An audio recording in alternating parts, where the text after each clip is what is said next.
तमाम महाराष्ट्राच्या सामान्य लोकांना व नागरिकांना पुण्यश्लोक अहिल्यादेवी होळकरांच्या जयंतीनिमित्त मी मनापासून शुभेच्छा देतो।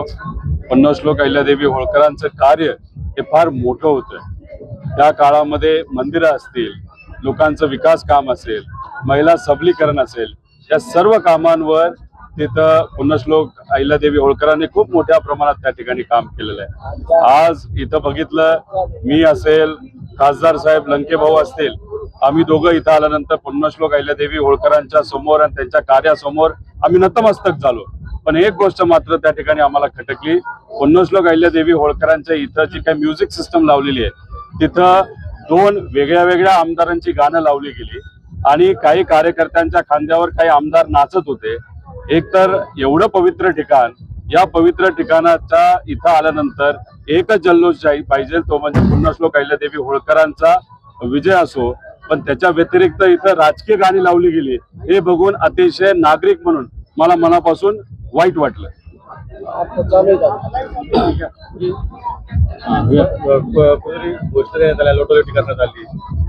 बघा, आमच्या घोषणा पुण्यश्लोक अहिल्यादेवी होळकरांच्या होत्या, त्यानंतर शिवाजी महाराजांच्या होत्या। पुण्यश्लोक अहिल्यादेवी होळकरांच्या कार्यासमोर आम्ही सर्व नतमस्तक होत होतो आणि मोठ्या प्रमाणे तिथं आलो होतो। आता तुम्ही गाणी ऐका, पुण्यश्लोक अहिल्यादेवी होळकरांची इथं खरं तर त्यांची गाणी लावणं, अहिल्यादेवींची, हे जास्त महत्वाचं आहे। पण ही राजकीय गाणी लावणं हे कितपत योग्य आहे? कारण का शेवटी हे सर्व महामानव हे सगळ्या समाजाचे, सगळ्यांचे आहे। पण इथं आल्यानंतर या भूमीत तुम्ही राजकीय गाणी जर एवढ्या महान व्यक्तीसमोर नाही तर जयंती निमित्त लावत असाल, म्हणजे कुठेतरी तुम्ही महामानवांचं राजकारण करताय, हे मात्र त्या ठिकाणी कुठेतरी खरं आपल्याला म्हणावं लागेल। नाही बघा, आम्ही प्रामाणिकपणे येत असतो, सर्व नागरिक इथे येत असतात। पण काही लोक मुद्दामून राजकीय गाणी लाव, कुठं डान्स गाणं कर, ह्या सगळ्या गोष्टी खरं तर एवढ्या महान व्यक्ती समोर, ते सुद्धा जयंती निमित्त, त्या कधीही पटत नाहीत। पण दोन्ही जे सत्ताधारी आमदार आहेत आजचे, त्यांच्या राजकीय गाणी इथं लावणं, कार्यकर्ते इथे येऊन जल्लोष करणं, म्हणजे पुण्यश्लोक अहिल्यादेवी होळकरांचं कर्तृत्व, त्याच्या बाबतीतला जल्लोष इथं व्हायला पाहिजे। पण इथं राजकीय जल्लोष होतो, म्हणजे कुठं ना कुठंतरी महामानवांचं पण राजकारण केलं जातं। जयंती निमित्त इथे येऊन नतमस्तक होण्याऐवजी त्या गोष्टीचं सुद्धा राजकारण केलं जातं, असंच आपल्याला म्हणावं लागेल। कुठेतरी खर्च जो आहे तर तो वाढलेला दिसतोय आणि एकीकडे पंतप्रधान म्हणतात खर्च वाचवा आणि दुसरीकडे मोठ्या प्रमाणात नाही, पुण्यश्लोक अहिल्यादेवी होळकर असतील, छत्रपती शिवाजी महाराज असतील, विश्वरत्न डॉक्टर बाबासाहेब आंबेडकर असतील, त्यानंतर महात्मा फुले असतील, हे सर्व जे महामानव होऊन गेले, त्यांच्या बाबतीत जयंती निमित्त जर खर्च होत असेल तर त्याचं स्वागतच केलं पाहिजे। पण जर खर्च कमी करायचा असेल तर राजकीय खर्च तुम्ही कमी करा। जसं आम्ही काल बोललो, सीआयडी कुठंच काही काम करत नाही, ते बंद पाडा, त्याचा खर्च कमी करा। पण या महामानवांच्या जयंती निमित्त जो कुठला खर्च असेल तो चांगला आहे, पण जो खर्च होतो त्याचं ऑडिट सुद्धा झालं पाहिजे। म्हणजे जो खर्च जो होतोय, ज्या पद्धतीने व्हायला पाहिजे कार्य काम, नाहीतर इथं जल्लोष हा कुठेतरी खर्च जास्त आणि जल्लोष कमी, नाहीतर कुठेतरी ज्या गोष्टी खऱ्या करायला पाहिजे त्या कमी वाटतात, पण खर्च मोठ्या प्रमाणात झालाय असं कागदावर तरी तिथं दिसतंय। हिंदी कवी संमेलन ठेवलंय। या भागातल्या लोकांना खरं तर मराठी चांगलं समजतंय, मराठी आदी माणसं आहेत, शेतकरी माणसं आहेत, असं असताना लाखो रुपये खर्च करून हिंदी कवी संमेलन, आता हिंदी कवी संमेलन ठेवलं आणि जी व्यक्ती इथं कविता करण्यासाठी आले होते त्यांनी तसं बघितलं तर मोदी साहेबांच्या विरोधातच कविता केलेलं आपण सगळ्यांनी ऐकलेलं। म्हणजे मुद्दामूनच इथं असा कवी आणला गेला जो मोदींवर ताशेरे ओढू शकतो, हे मात्र या ठिकाणी आपल्याला बघायला मिळालं। ते मेलडीवर जास्त बोलत होते। आता मेलडी चॉकलेट आणि मोदी साहेबांचा काय संबंध हे दुनियाला माहिती।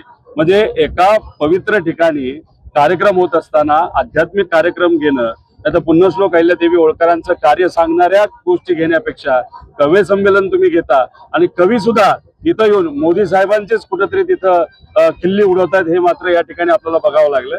त्यामुळे कार्यक्रम सिलेक्ट करत असताना आध्यात्मिक नाहीतर पुण्यश्लोक अहिल्यादेवी होळकरांचं काम धार्मिक खूप मोठं होतं। धार्मिक एखादा कार्यक्रम असेल तरच मला असं वाटतं ते शोभलं असतं। ठीक आहे, शेवटी सत्ताधारी आहेत, त्यांना तिथं खर्च करण्याचा अधिकार आहे, नाहीतर ज्या पद्धतीने करायचं ते करत असतात। पण कुठंच विजन नसेल तर अशी सगळी घोळ होतं। खासदार लंके भाऊ असतील, मी असेल, जेव्हा आम्ही सगळ्यांनी मिळून मोठ्या प्रमाणात इथं विकास निधी आणला, तो विकास निधी सुद्धा इथं असणारे जे सभापती आहेत माझे विरोधक, त्यांनी ती कामं थांबवलेली आहेत. नाही तर आतापर्यंत इथं म्युझियम झालं असतं. सामान्य लोकांची मुलं मुली इथं येऊन म्युझियम मध्ये पुण्यश्लोक अहिल्यादेवी होळकरांचं कार्य बघितलं असतं. घाटाचा खर्च आम्ही मंजूर केला होता, शाळेला खर्च तिथं मंजूर केला होता, पण तिथं कुठेच कामं झाली नाही. आराखडा मंजूर झाला, काम खरं तर मायनस मध्ये जाऊन जास्त मोठ्या प्रमाणात काम व्हायला पाहिजे होतं, पण काम जे दिलं गेलं ते प्लस मध्ये गेलं, म्हणजे कुठं ती रिंग केली गेली. आणि त्यात सुद्धा असं वाटतं आम्हाला की त्याच्यात पैसा खाल्ला गेला. म्हणजे विकास निधी हा इथल्या परिसराच्या विकासासाठी आहे का कुठेतरी भ्रष्टाचार करण्यासाठी, हे कुठेतरी त्या ठिकाणी आपल्याला बघावं लागेल. अहिल्यादेवी होळकर यांचं काम जगभर ओळखलं, याला भाजपा प्रस्तुत करते का? आणि त्यांच्या याच्यावरून त्यांची संस्कृती दिसते. नाही बघा, इथं दोन्ही आमदार जे भाजपचे आहेत, एक तर सभापती असतील आणि जे बाहेरून आलेले आमदार इथं फक्त जयंतीनिमित्त येत असतात, त्या दोघांची राजकीय गाणी इथं लावली होती. मग कुठेतरी ही जी संस्कृती आहे की एवढ्या महान व्यक्तीची जयंती असताना तुम्ही राजकीय गाणी लावता, स्वतःची प्रशंसा करणारी गाणी लावता आणि त्यांचे कार्यकर्ते हुल्लडबाजी इथं करतात, हे त्या ठिकाणी पटणारं नाही, कोणालाही इथं पटलेलं नाही. त्याच्याच बरोबर आपण जर बघितलं तर विकास आराखडा 600 कोटीचा मंजूर झालेला आहे, पण तुम्ही एकदा मंदिर जावा, पुण्यश्लोक अहिल्यादेवी होळकरांनी बांधलेलं मंदिर, त्याचा कळस बघायचा, त्या कळसावरची साधी झाडं सुद्धा यांना काढता आली नाही. जेव्हा केव्हा आम्हाला जमलं ती आम्ही झाडं काढली, पण मग इथं सरकारी कार्यक्रम घेणं सुरू केल्यानंतर मग जी कामं व्हायला पाहिजे ती तिथं दिसत नाही. त्यामुळे विकास आराखडा हा फक्त कागदावर आहे, कुठंच काही काम तिथं सुरू झालेलं नाही. दुसरीकडे आता मनोज जरांगे पाटील आंदोलनाला बसले आहे. आता सुद्धा शिष्टमंडळ तिथे पोहोचले, मध्ये तोडगा निघायला तयार आहे. तर शेवटी कुठलाही सामाजिक कार्यकर्ता, या समाजाचा असो नाही त्या समाजाचा असो, ते आंदोलन करत असताना ते आंदोलन सरकारकडनं सिरियसली घेतलं पाहिजे, त्याला महत्व दिलं गेलं पाहिजे. लवकरात लवकर चर्चा करून काही सिनियर नेत्यांना तिथं पाठवून काहीतरी तोडगा काढणं हे फार महत्वाचं आहे. पण आता सरकारकडनं कुठलाही तोडगा तिथं निघत असताना दिसत नाही. त्यामुळे सरकारने कुठेही अजून एक दिवस न घेता रात्रीच्या वेळेसच हा विषय तिथं संपवावा, नाहीतर उन्हात आंदोलन करणं हे तसं सोपं नाही. कुठल्याही आंदोलकांचं नाहीतर लोकांचं जे पेशन्स आहे त्याचं कुठेही तिथं वाट बघू नये. त्यामुळे लोकांना तिथं आंदोलन करत असताना खूप मोठ्या प्रमाणात त्रास होतोय. मुख्यमंत्री साहेबांनी याच्यामध्ये लक्ष घालावं, एकनाथ शिंदे साहेबांनी याच्यामध्ये लक्ष घालावं आणि लवकरात लवकर मार्ग काढावा. प्राजक्ता तनपुरे जे आहेत भाजपमध्ये गेले, कुठेतरी त्यांच्यावर दबाव होता असं वाटतं, काय नेमकं? तर बघा, ते आता भाजपमध्ये गेलेले, तो त्यांचा तिथं विषय आहे.